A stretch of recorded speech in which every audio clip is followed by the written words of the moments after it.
Good morning friends. हमारा आज topic है पास्ट परफेक्ट कंटिन्यूअस टेंस। लगातार अपूर्ण भूतकाल, भूतकाल बीता हुआ समय, पास्ट टेंस। लगातार अपूर्ण मतलब कोई ऐसा काम जो पीछे कभी शुरू हुआ था और लगातार लंबे समय तक चला था, that is called past perfect continuous tense.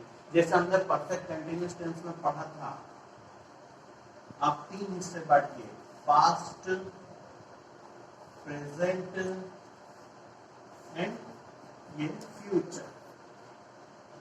Past बीता हुआ समय, प्रेजेंट वर्तमान और फ्यूचर मतलब भविष्य। कोई कार्य जो पास्ट में शुरू हुआ और पास्ट में ही खत्म हो गया, कुछ लंबे समय तक चलता रहा, इस तरह के टेंस को हम बोलेंगे पास्ट परफेक्ट कंटिन्यूअस टेंस। पीछे हुए समय में शुरू हुआ और 1-2 मिनट में नहीं, काफी लंबे समय तक चलता रहा, that is past perfect continuous tense.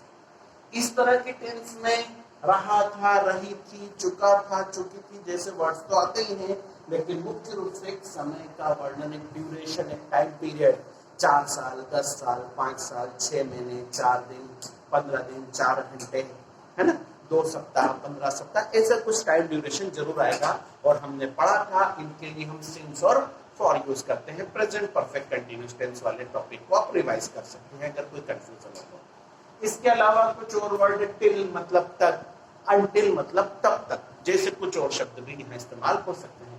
Till और अनटिल का अर्थ हम लिखते वैसे हमने इनको पढ़ा हुआ है। टिल मतलब तक और अनटिल मतलब तब तक। जैसे किसी कार्य के शुरू होने का समय नहीं दिया है लेकिन खत्म होने का समय दिया है। मैं 1996 में ग्रेजुएट हो चुका था। मैं ग्रेजुएशन शुरू कब किया वो नहीं पता, लेकिन 1996 में हो चुका था, तो टिल 1996, है ना। मैं वर्ष 2006 में शादी कर चुका था, तो अंटिल 2006, है ना। टिल और अंटिल इस तरह से यूज होते हैं। चल हम प्रैक्टिस करते हैं सेंटेंसेस की। उससे पहले स्ट्रक्चर पर ध्यान दें। पास्ट परफेक्ट कंटीन्यूअस टेंस का स्ट्रक्चर, सबसे पहले इसमें आता है subject, I, we, you, they, he, she, it, मैं।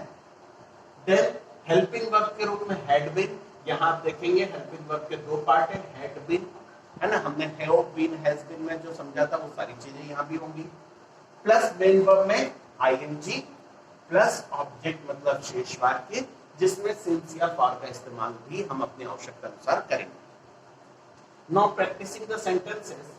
पहला सेंटेंस लिया हमने, भगवान राम, आराध्य प्रभु श्री राम, हम पहचान गए, 14 वर्ष तक वन में रहे थे। अब भगवान राम है, यूनिकली बहुत सोचने की कोई भी आवश्यकता नहीं है, द जरूर लगेगा। भगवान शब्द के लिए हम लॉर्ड, द लॉर्ड राम। अब यहाँ पर कई लोग राम को RM लिखते हैं और कुछ लोग इसे राम के पीछे ए भी लगाते हैं। हम इंडियंस RAM पर खत्म कर देते हैं, लेकिन ब्रिटिश इंग्लिश के अनुसार यहाँ पर ए भी लगाया जाता है ना। रामा, रावणा, कृष्णा, अर्जुना, सबके पीछे ए जरूर लगा देते हैं वो, तो उसी टेंडेंसी के हिसाब से मैं यहाँ पर RAMA। लेकिन अगर आप चाहें इंडियन स्ट्रेटेजी से तो RAM लिखें, केवल दोनों सही रहेंगे। द लॉर्ड राम, इसके बाद में सब्जेक्ट के बाद में हेल्पिंग वर्ब क्या आएगी, had been. The lord Ram had been, had been के बाद में main verb, what is the verb is in this sentence, भगवान राम तो हो गए कर्ता, 14 वर्ष तक हुआ समय, वन में ये तो ऑब्जेक्ट हो गया, रहे थे, रहे थे मतलब रहना, थे, रहे थे आपके पास में एक हेल्पिंग वर्ब के रूप में भी आ रहा है, और रहना, रहना मतलब रुकना, ये भी एक मेन वर्ब है। रहने के लिए verb live, LIV, live, live मतलब स्थायी निवास, लेकिन भगवान राम वहां स्थायी रूप से नहीं गए थे। जब हम किसी जगह पर परमानेंट में, जिस जगह पर रहता हूं परमानेंट मेरा एड्रेस है, तो उसको लीव बोलते हैं, LIV, लाइव। लेकिन थोड़े समय के लिए रुकना, अगर हम कुछ समय 2, 4, 10 दिन, 15 दिन घूमने फिरने गए हैं और किसी होटल में रह गए, तो उसको रेस्ट बोलते हैं, रेस्ट रूम्स कहा जाता है होटलों को, गेस्ट हाउस बोला जाता है। अगर थोड़ा लंबा समय हम वहां पर रहने के हिसाब से गए, तो यहाँ पर वर्ब आएगी स्टे। आप आजकल ये वर्ड काफी सुन रहे होंगे, स्टे होम, स्टे सेफ, घर पर रहो, सुरक्षित रहो। स्टे मतलब रहना, इसमें क्या लगा था हमें, ING. Lord Ram had been staying, stay में आईएनजी, स्टेइंग कहां पर, वन में, staying in forest, staying in forest. फिर आगे दिया है 14 वर्ष तक। 14 वर्ष कोई निश्चित समय अवधि तो नहीं है, हमने पढ़ा था निश्चित के लिए सिंस और अनिश्चित के लिए फॉर 14 इयर्स। भगवान राम कितने वर्ष तक वन में रहे थे, 14 इयर्स के लिए। Now negative sentence, negative sentence बनाना आप सभी के लिए बहुत इजी है। हम जानते हैं हेल्पिंग वर्ब के बाद और मेन वर्ब के पहले नॉट लगाते हैं, लेकिन जब वर्ब, हेल्पिंग वर्ब आपकी दो पार्ट्स में हो, बीच में गैप छूट रहा हो, तो ध्यान रखें हैड और बीन दो पार्ट में है हेल्पिंग वर्ब, तो नॉट का प्रयोग इन दोनों के बीच होगा। द लॉर्ड राम, ये तो आपका सब्जेक्ट हुआ। हेल्पिंग वर्ब हैड और बीन, इन दोनों के बीच में लगेगा not, had not been staying in forest for 14 years। Interrogative sentence बनाते समय क्या करेंगे, हेल्पिंग वर्ब आगे आ जाएगी, हेल्पिंग वर्ब आगे आएगी, हेड का एच कैपिटल हो जाएगा और द का टी स्मॉल हो जाएगा। हेड द लॉर्ड, राम का आर कैपिटल ही रहेगा, वो कभी स्मॉल नहीं होगा। Had the lord Ram been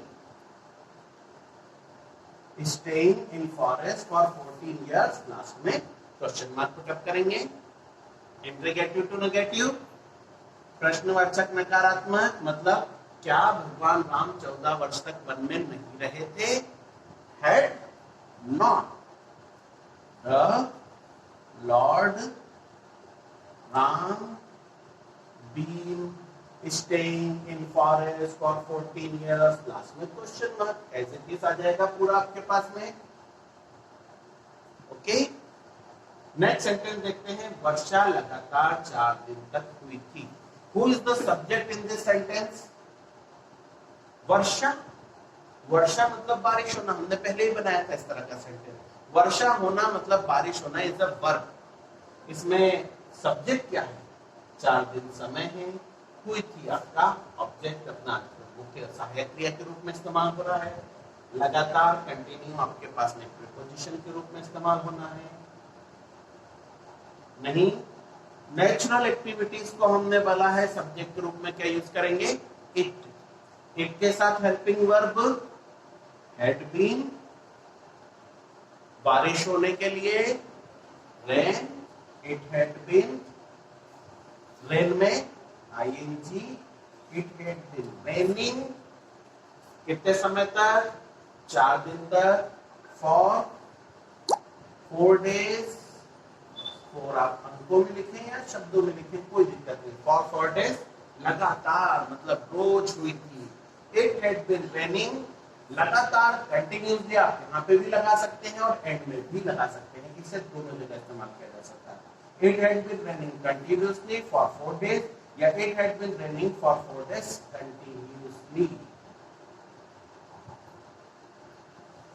आप इसका इस्तेमाल दोनों जगह कर सकते हैं। वैसे बहुत ज्यादा बेहतर ये होता कि it had been raining continuously के बाद 4 डेज लिखा जाता है ना, लेकिन अगर हमसे चूक हो गई है तो हम उसे पीछे भी लिख सकते हैं, है ना। मैंने इसीलिए उसे वहां ले जाकर के लिखा ताकि आप उसे गलत ना माने।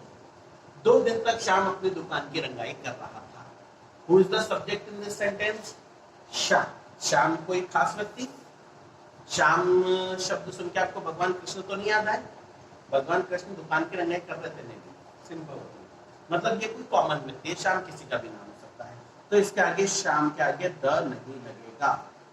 श्याम, श्याम के साथ हेल्पिंग वर्ब हैड बीन, मुख्य क्रिया क्या करना है, दुकान की रंगाई, रंगाई मतलब पेंट, पेंट में ING.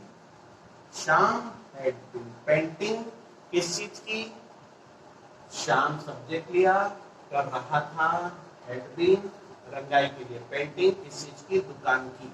Ram had been painting अपनी दुकान की, पेंटिंग हिज शॉप अपनी दुकान की, हिज शॉप कितने समय 2 दिन तक, फिर अनिश्चित समय तो for 2 days। And the last one, वर्ष 1918 में भी 2 वर्ष की तालाबंदी हो चुकी थी। Yes it is true. जैसी तालाबंदी, जैसा लॉकडाउन हम आज देख रहे हैं, ऐसा ही लॉकडाउन आज से 100 साल पहले वर्ष 1918 से 1920 के बीच में हुआ था। ऐसी एक बड़ी महामारी उस समय भी आई थी। उस समय भी उससे बचने के लिए पूरे विश्व में इतने ही बड़े पैमाने पे लॉकडाउन जैसी स्थितियां बनी थी। देखें सेंटेंस में सब्जेक्ट क्या है, वर्ष 1998 में भी 2 वर्ष की तालाबंदी हो चुकी थी। यहाँ पे टाइम 2 बार दिख रहा है लेकिन सब्जेक्ट नहीं दिख रहा। सब्जेक्ट नहीं दिख रहा तो सब्जेक्ट इट लगा दूं, इट हैड बीन, इट लगा सकते हैं, इट भी ठीक होगा क्योंकि प्राकृतिक घटनाओं के हम इट लगाते हैं। लेकिन यहाँ पर उससे भी ज्यादा एप्रोप्रिएट वर्ड यूज हो सकता है देयर, मतलब उस समय, है ना। देखें इसको पूरा, उसके बाद समझ पड़ेगा मेरे को। There had been helping verb, subject के रूप में देयर यूज किया। There had been, main verb क्या है, तालाबंदी होना। तालाबंदी होना मतलब घरों में लॉक रहना। तो there had been lockdown. लेकिन यहां तो मेन वर्ब में आईएनजी लगाना है, मेन वर्ब में आईएनजी लगाना है तो locking down. There had been locking down, कितने वर्ष की, 2 वर्ष की, फॉर 2 years, फॉर 2 years। कब, वर्ष 1918 में, इन 1980 या इन द ईयर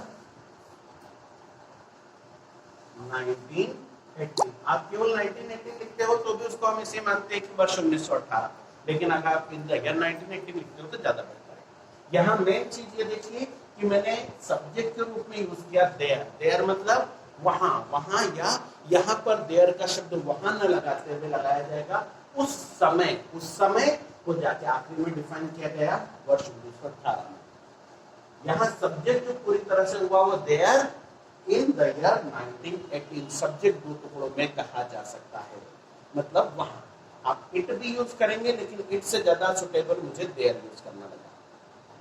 ओके, आप इस तरह के सेंटेंसेस की प्रैक्टिस करें और होमवर्क में कम से कम 10 सेंटेंसेस हर तरह के बना करके उनकी प्रैक्टिस करिए।